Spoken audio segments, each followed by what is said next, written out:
Vous connaissez sûrement déjà le test de présence de dioxyde de carbone.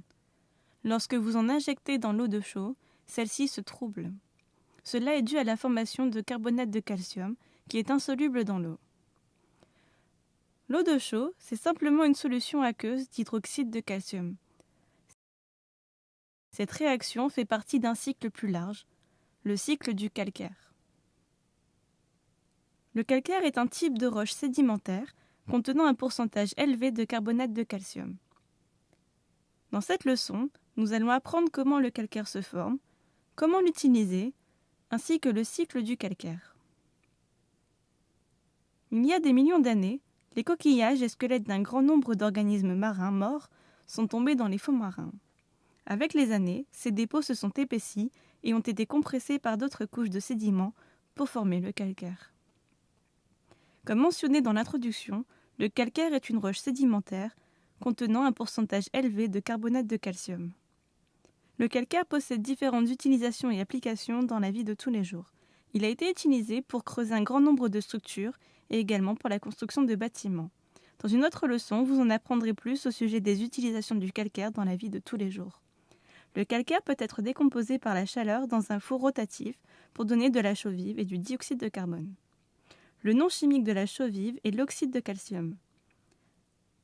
Un four rotatif est un four capable de tourner lorsque la réaction se produit, ce qui permet de s'assurer de la décomposition thermique totale de l'ensemble de l'échantillon de calcaire. Ce processus nécessitant de la chaleur, il s'agit d'une réaction endothermique. La réaction entre la chaux vive et l'eau produit de la chaux éteinte. Le nom chimique de la chaux éteinte est l'hydroxyde de calcium. Il s'agit d'une réaction fortement exothermique et le processus industriel est appelé extinction. La chaux éteinte peut être dissoute dans l'eau pour donner de l'eau de chaux. Dans la mesure où elle se dissout peu dans l'eau, une grande quantité d'eau est nécessaire. L'eau de chaux est simplement une solution aqueuse d'hydroxyde de calcium. Comme vous pouvez le voir, nous avons presque bouclé le cycle du calcaire. Selon vous, comment le calcaire peut-il se former à partir de l'eau de chaux? Indice, pensez au test de présence du dioxyde de carbone. Mettez la leçon en pause et reprenez lorsque vous êtes prêt.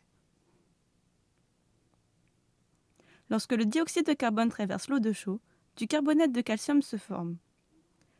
Si nous continuons à faire passer du dioxyde de carbone dans l'eau de chaux, celle-ci va redevenir claire en raison de la formation de bicarbonate de calcium. Le calcium étant insoluble dans l'eau de chaux est donc trouble. Nous avons maintenant bouclé le cycle du calcaire. Pour résumer le cycle du calcaire, le calcaire peut être décomposé par la chaleur pour donner de la chaux vive et du dioxyde de carbone. La chaux vive réagit avec l'eau pour donner de la chaux éteinte. La chaux éteinte se dissout dans l'eau pour donner de l'eau de chaux. L'eau de chaux réagit avec le dioxyde de carbone pour donner du carbonate de calcium, le composant principal du calcaire. En résumé, le calcaire est une roche sédimentaire contenant une quantité importante de carbonate de calcium, formée à partir de la compression des dépôts d'organismes marins morts. Le cycle du calcaire comprend la formation de chaux vive, de chaux éteinte et d'eau de chaux, et à nouveau de calcaire.